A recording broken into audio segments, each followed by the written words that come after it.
Hello guys! Hello Earth Signs, Gemini, Libra, and Aquarius.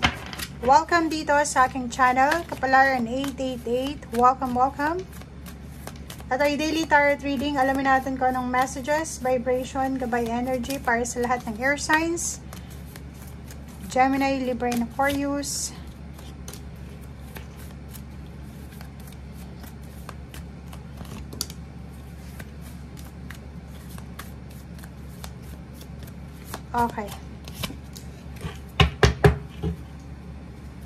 Okay, so meron tayong 3 cards. So nakikita ko sir dito na posibleng mayroon ditong confirmation, hatol, 'di ba? So if ever naghihintay ka ng ano ba 'yon? Confirmation, resulta, 'di ba? Resulta, outcome, siguro papeles, batas, or kung ano pa man. Sinasabi ng baraha sa'yo dito na makukuha mo siya. Kung ano man itong result, it's either medical result, physical exam result, or medical, kung ano man ito na resulta na hinihintay mo, ay posibleng matanggap mo sa araw na ito, kung ano man siyang result. Next card is food and hunger. Nakikita ko sa'yo dito na posibleng sa araw na ito, Air Signs, Gemini, Libra, and Aquarius, isang bata siguro or isang individual na wala na siyang magulang, wala na siyang pamilya, na siguro nangangailangan siya ng tulong, financial or emotional. Siguro ang pwede mong maitulong sa araw na ito is pagkain para maibsan yung gutom niya, parang ganon. So, comment down below if you are resonated dito.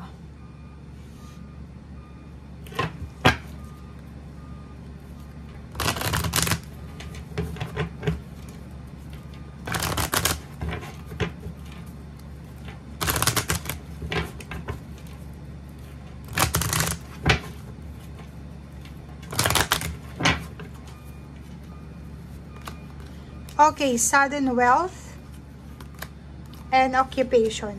Wow!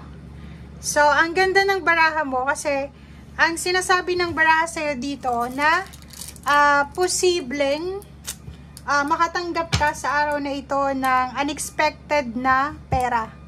Pwedeng kung halimbawa, kung naglalaro ka ng mga games or kung ano pa man, chances, lottery, or kung ano pa man, sinasabi ng baraha na posibleng makatanggap ka ng pera or payouts, parang ganon. Yung iba naman sa inyo, if ever na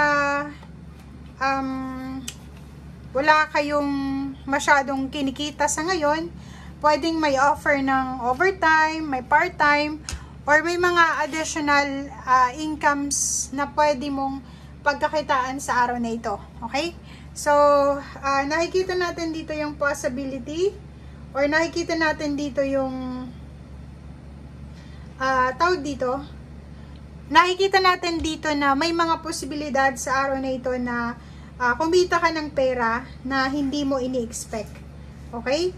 May mga hindi kayo ini-expect na income, or pwedeng yung iba na nakalimutan mo nang may utang sa'yo, tapos biglang nagbayad, parang ganon. And yung iba naman na pwedeng kailangan nila yung serbisyo mo, and then syempre pag serbisyo mo yung kailangan nila, syempre kailangan kanilang bayaran.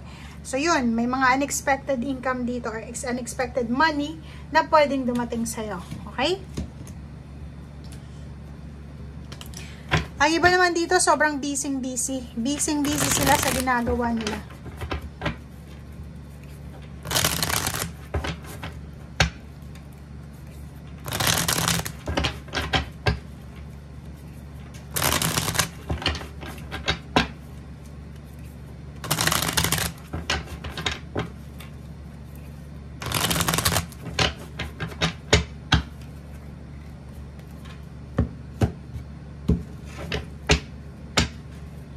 Okay, first card dito is 7 of Wands. Oh.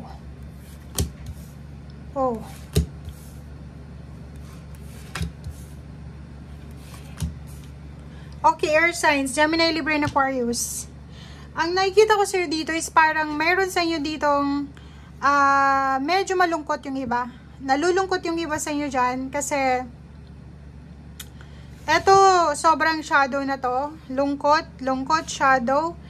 Kasi may pinaplano kayo sa araw na ito na gagawin nyo pero hindi nangyari. Parang ganon. So, ibig sabihin, plinano mo siya ng matagal na panahon and ngayon, wala. Hindi mo alam kung bakit hindi natuloy or hindi matutuloy.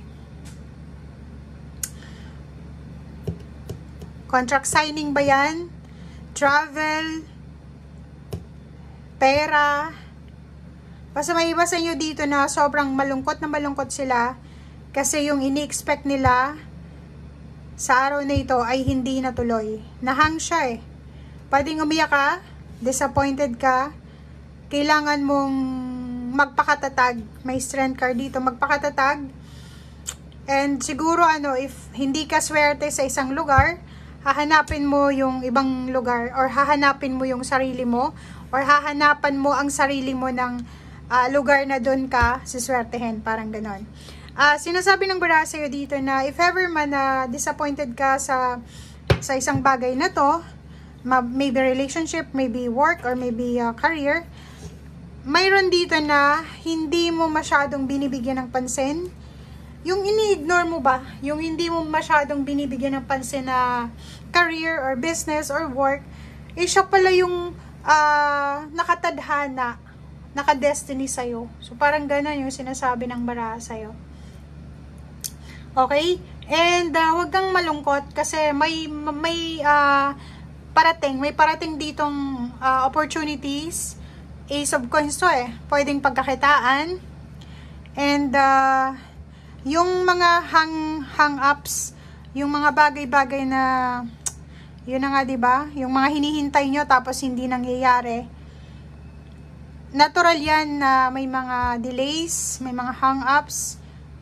Pero, sinasabi ng bara sa'yo, as long as na masipag ka naman, makukuha mo pa rin yung positivity. Makukuha mo pa rin yung, ang tawag dito, makaka-recover ka pa rin. Okay? Ang nakikita ko lang sa inyo is disappointed. Parang disappointed ka. Like nag-apply ka sa isang company. Ginawa mo na yung lahat. Binigay mo na yung lahat. Nagpakitang gilas ka na. Tapos, ang ending, naghintay ka ng maraming buwan kasi sinasabi, tatawagan, pero walang tawag. Or, natanggap mo yung tawag, sabi rejected. Parang ganun.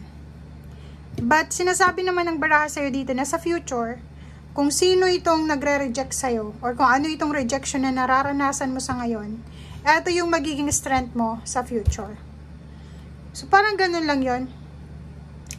Diba? So, sinasabi ng baraha, huwag kang mag-alala kasi may paparating dito na good news tungkol sa trabaho, na magdadala sa'yo ng positive energy, positive omen, good luck, good fortune.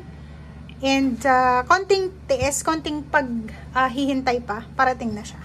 Okay, so thank you for watching and see you again. Bye!